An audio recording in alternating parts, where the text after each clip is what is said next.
So this is a video I never thought I'd do. Here we have my 16 years of life could not tell you, actually.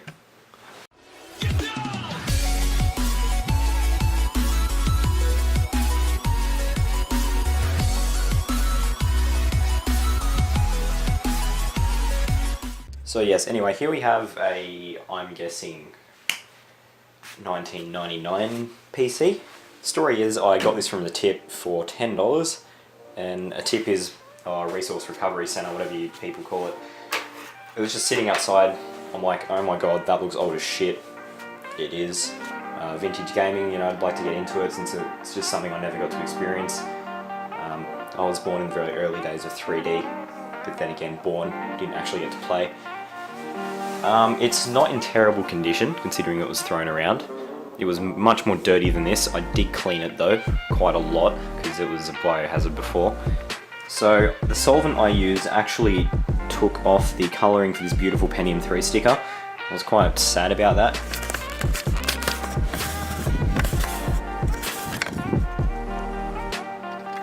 Yeah, altogether it's not half bad. Unfortunately, it does not work at all. I've tried time and time again to get it running. I just can't get it to do anything. I'm assuming it's a dead motherboard, but I'm not very experienced with jumpers and stuff, so I did end up looking up a motherboard manual, and I do have it set to the correct jumpers now for the CPU. But yeah, it's got a GPU, as I'd expect, because it's pretty freaking old. Some kind of network card. This is what came with it, by the way. I have found an old PC before, and it happily donated its case to what is now my main rig. That had a PGA socket. It had a Celeron. That did not work at all. I'm pretty sure it's a dead CPU because the fans just spin and that's it. Or it could just be some memory issues or something like that. But yeah, let's take a look inside. So it's pretty tidy.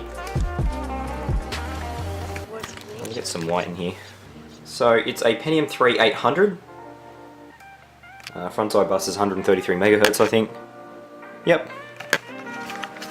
This is very tricky. Man, I just love those blue silicon dies. The chip, I believe, is fine. I think it's the motherboard, because when I pulled it out, I did notice what looked like to be water damage. So, annoyingly though, because it's a very, very pretty motherboard in person, you can see all the gold copper tracings all through it, which I really freaking like. It is a black PCB, but anyway. So, what I've done is, oh sorry, there's the jumpers again. I have not ever filmed on this camera before, so my apologies. I would have used my phone, but the camera lens is cracked, so it doesn't look very good. Anyway, so what this machine does is nothing, pretty much. Basically, if you press the power button, everything's hooked up. It's weird, because I'm almost certain it's a motherboard issue. You plug in the power, the CPU fan will spin very briefly. I've got that off at the moment because it's a pain in the ass to put back on. But yeah, it won't do anything beyond that point. So CPU would usually spin all the fans and it just won't post, but it will keep running. Motherboards, on the other hand, usually have similar symptoms to what I just described. To be fair, I haven't tried very good power supplies in it. I think this is what came with it. Interestingly, it's got a Pentium 4 sticker on it. Yeah, but if anyone out there can, help me, that'd be greatly appreciated. I went from knowing nothing about these to quite a lot. Enough to know that it's got the VIA chipset, and that means I can run Cyrix chips and AMD chips. Which I think is very cool. I'd love to get my hand on a Cyrix chip one day. Just because I'm not used to that. I never grew up in those times. I grew up when Pentium 4s were the norm. So it'd just be nice, just to experience something that many others, just to see what we came from, I guess. And I know this is not old for a lot of people out there at all, but for me, you know, it doesn't even have DDR RAM, which is completely foreign to me. It's got this double pin stuff, but you know, this is obviously a name for it. Sorry. Or is it called PC133? I'm assuming it is. But yeah, 128 megs. I think it came with 512 megs of RAM. I think it was two 128 meg sticks and a 256 meg stick, which is what this one is. It's weird how it's got 3 memory slots as well, which I just think is really cool. But I was really confident when I found this because I'm like, oh yeah, it's probably just the brand isn't. Actually, they're different brands. I just noticed, not bad brands. It's got a Hynix stick right here and 2 Nova sticks. It's not bad. Yeah, it's probably an upgrade. There's a model number on that. Sorry, my lens isn't very good. Yeah, by Hynix, Deltacom, I think was the company that installed it. It's probably an old PC servicing company. As for the GPU, we'll take it out and have a look right now. I don't think you can even call it GPU. Graphic, what do they call them? Graphic acceleration card? No. Jeez. An old AGP slot. Oh, you come out. Tell you what, it's much easier having a tripod. Oh. Sorry, the actual PTI bracket got stuck then. I actually cut my finger on one of those, but anyway.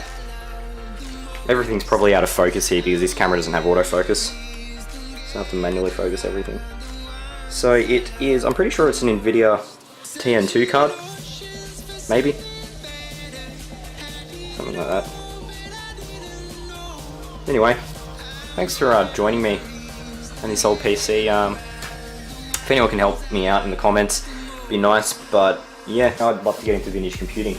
I'm pretty sure my uncle, by the way, might have a old GPU on him that he did game on back in the day, just like basic DOS gaming and stuff, which would be very cool to get my hands on, but this doesn't work, so we'll have to rectify that at first. Motherboards, by the way, are expensive as shit. I did not expect them to be that expensive, but then again, it makes sense.